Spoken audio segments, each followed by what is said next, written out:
पुणी हारिला CSK hat trick पराजय कला चेन्नई सुपर किंग आरसीबी पाखर 43 रन बड़ व्यवधान में हारिला चेन्नई सुपर किंग। गतकाल एम चिन्नास्वामी स्टाडियम में खेला होता यह मैच प्रथम टॉस जीति सीएसके बोलिंग करथिला एवं आरसीबी को बैटिंग देथिला।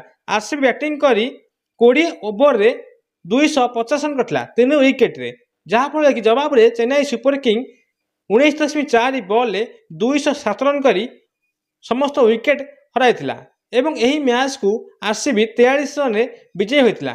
आरसीबी प्रथम बैटिंग करी Phil Salt 46, Virat Kohli 28, Devdutt Padikkal 29 ball 50, Rajat Patidar 19 ball 48, Tim David जी कि शेष बेलू धुआंधार बैटिंग करते से 25 बॉल 70 रन पाली खेली जो 8टी छक्का 3टी चौका। तांकर स्ट्राइक रेट था 280 रन जवाब रे, जहाँफल कि आरसीबी 3 विकेट रे 20 ओवर 250 रन करथिला। चेन्नई सुपर किंग रे बोलिंग रे Khaleel Ahmed 4 over 37, Matt Henry 3 over 36, Anshul Kamboj 4 over 52, Noor Ahmad 4 over 49, Jamie Overton 3 over 42, Shivam Dube 2 over 30 run माड़ खाई।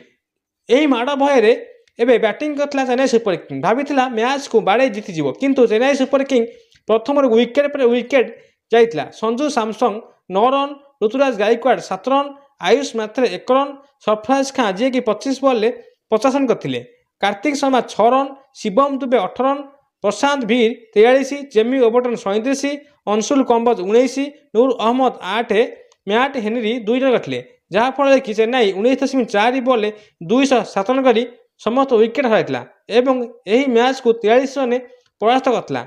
यही मैच परास्त पर चेन्नई लगातार आईपीएल 26 रे 3 थर मैच हारी साराणी। धोनी बिना एबे चर्चा आरंभ होइछि पुणी थरे जे धोनी बिना चेन्नई सुपर किंग मैच हारी जाउछि। दर्शक आपण कमेंट करी कहतु कौन धोनी आसिले मैच जीतिଯିव कि चेन्नई।